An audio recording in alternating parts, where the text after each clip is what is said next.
And to one other thing on financial covenants, and I think we were going in this direction, keep in mind that banks, private lenders, and others, they view you one and the same with your young company, okay? So oftentimes, you're going to have to personal guarantee, right? So if the business can't pay, then personally, you're obligated to pay that business credit card, that business loan.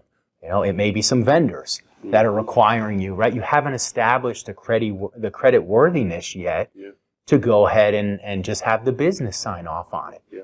I had a landlord once. I had to sign for the company and sign personally. Yeah. If the company couldn't match that rent, I was paying the rent myself. Yeah. I mean, banks, it's typical SBA, it's a requirement. If you get an SBA loan, whether it's a small micro loan, they have what's called an SBA Express or a 504, 7A, they have all these kinds of programs for small businesses.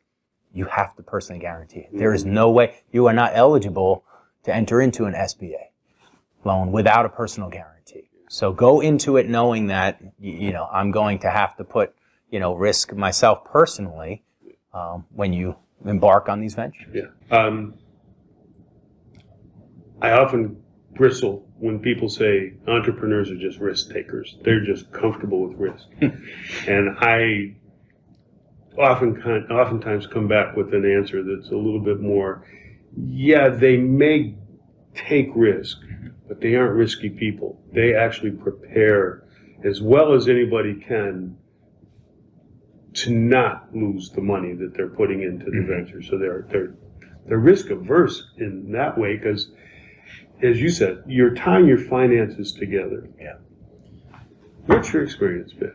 Are entrepreneurs risk takers, or is it another category of? So I think, listen, anytime that you're willing to go out and follow your passion and do something as an entrepreneur, right, versus just working a 9-to-5, 8-to-5 job and collecting a paycheck, you're taking some level of risk, right? I would differentiate between successful entrepreneurs and unsuccessful entrepreneurs, right? Those that are successful take the time to plan, right? Those that are successful are the ones who say to themselves, let me get my individual, right, my personal financial house in order. What people don't realize early on when you're looking for funding is they're looking at your personal credit score. You're looking at that personal credit score, and so it is one and the same. They are lending to you, right? They are investing in you. They're looking at your personal assets. How much in personal liquidity do you have? How much in equity do you may have in your personal residence, right? What type of lifestyle do you garner? How much salary do you require? These are all things that they look at. So I would say, like you said, they're one and the same. They're interwoven, especially early on. But successful entrepreneurs will take calculated risks, right? That's a key. Other entrepreneurs will, let's just fly by the wind and hopefully everything works out. But I haven't seen many successful entrepreneurs in my career who, didn't plan, whether it's financially, whether it's from a marketing standpoint. All of those things, there was a vision and there was a plan that they set forth and they executed on.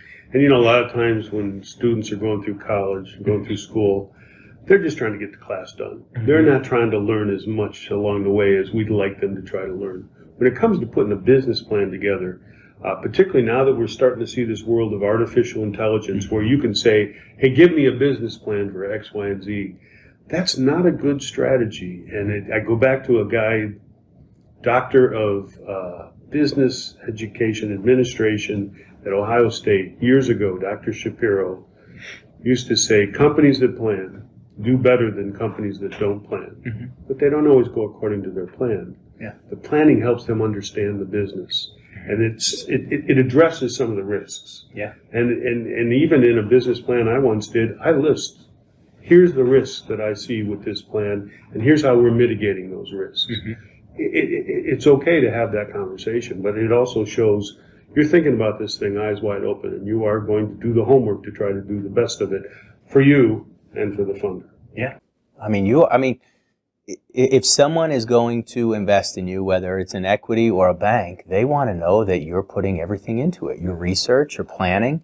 And, we've talked about it in other classes, right? Think about a SWOT analysis, right? Strengths, weaknesses, opportunities, and threats. Generally, we cover it in Business 110 and then into marketing. when you look at that, you want to do a SWOT analysis, not just of your own company as you come into the competition or competitive landscape, but of the industry, right? I read a statistic recently that 65% of all small businesses failed because there actually wasn't the market they thought for their product or service.